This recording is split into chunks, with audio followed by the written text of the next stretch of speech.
আপনার কি পরিমাণ ইনকাম এটা জানার কৌতূহল অনেকের, কিন্তু আপনি কি পরিমাণ কষ্ট করে ইনকাম করেন জানতে চাওয়া মানুষ একটাও পাবেন না। আসসালামু আলাইকুম, ওয়েলকাম টু পারভিন রান্নাঘর। আলহামদুলিল্লাহ, আজকে আমি সত্যিই খুব খুশি, কারণ এতদিনের জার্নি অবশেষে সফল হয়েছে আল্লাহর রহমতে এবং আপনাদের ভালোবাসায়। আমার জার্নি এতটা সফলতা পেয়েছে। ইউটিউবে আমার ফার্স্ট ইনকাম, আমি অনেক খুশি। আমি কাজের ফাঁকে রেসিপিগুলো ইউটিউবে আপলোড করতাম।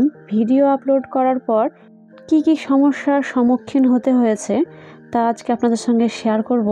ইউটিউব থেকে মেল পেয়েছি, আমার অ্যাকাউন্টে টাকা ঢুকে গেছে। এখন আপু আর আমি রেডি হয়ে টাকাটা আনতে চলে যাচ্ছি। যেতে যেতে আপনাদের সঙ্গে শেয়ার করব কিভাবে আমার ইউটিউব জার্নিটা শুরু হয়েছিল। এক সময় আমি ভেবেই নিয়েছিলাম আমার দ্বারা ইউটিউব চালানো সম্ভব না, কারণ এত বেশি প্রবলেম এসে গেছিলো আমার লাইফে, যেটাকে ফেস করা আমার পক্ষে সম্ভব হচ্ছিল না।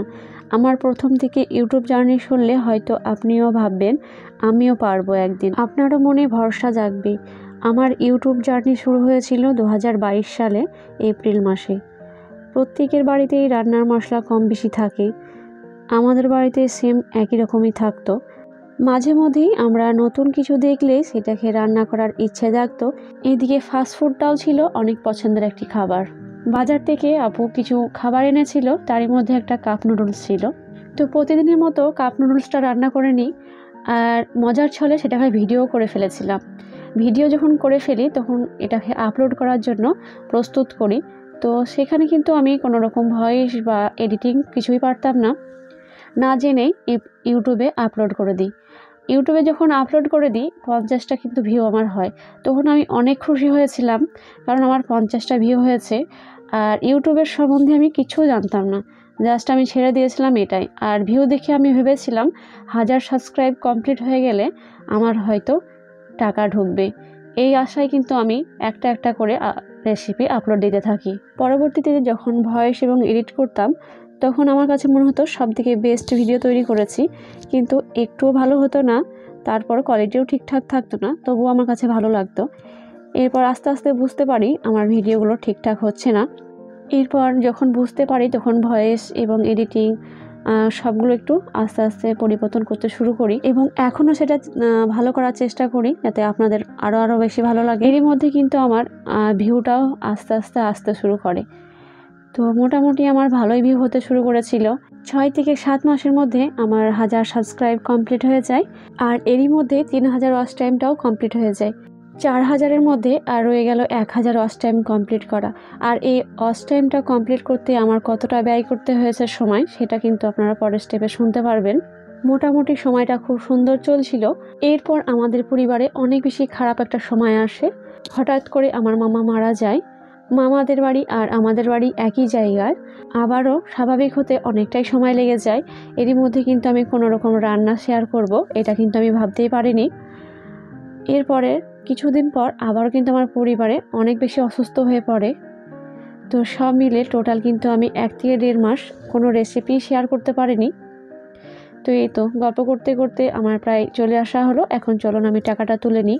সব কিছু স্বাভাবিক হওয়ার পর আবার আমি রেসিপি শেয়ার করতে শুরু করি। রেসিপিগুলো যখন আপলোড দিতাম একটাতেও ভিউ আসতো না, আর ভিউ না আসলে বুঝতে পারছেন এখানে কিন্তু কোনো রকম ওয়াচ টাইম আসে না। এরপর আস্তে আস্তে সব কিছু ডাউন হতে শুরু করে। দিয়ে কিন্তু আমার একটা কমপ্লিট হওয়ার পরও একটা করতে পারিনি, কারণ আমার 1 বছর পূর্ণ হতে শুরু করেছে।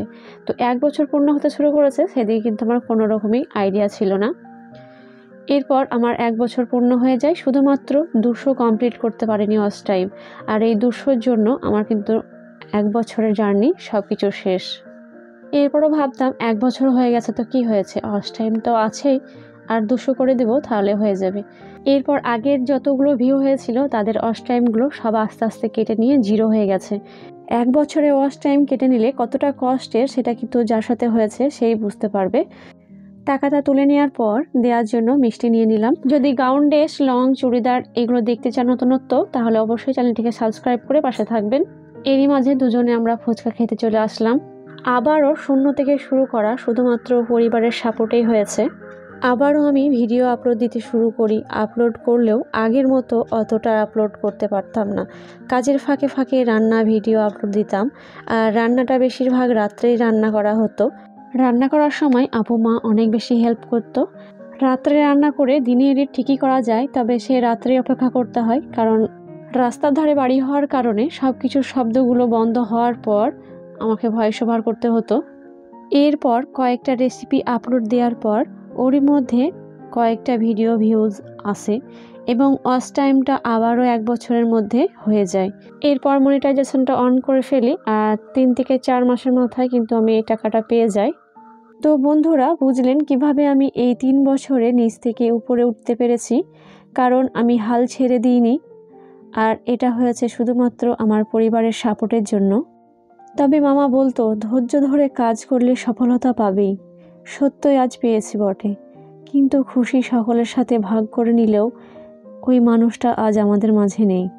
সব শেষে একটাই কথা, আমি আমার জীবনে যতটুকু শিখেছি তা হলো ধৈর্য। ধৈর্য ধরে যে কোনো কাজ করলে সেটা সফলতা অবশ্যই পাবে, ইনশাল্লাহ। তো অনেক বকবক করার পর আমি বাড়ি ফিরে আসলাম। আর বাড়ি ফিরে এসে কত টাকা পেয়েছি এটা ইউটিউবে কোনোদিনই কাউরি বলতে দেখিনি, তবে আমি গুনে দেখালাম। আর ছোটোখাটো যে কোনো একটা মোবাইল হয়ে যাবে এরকমই পেয়েছি।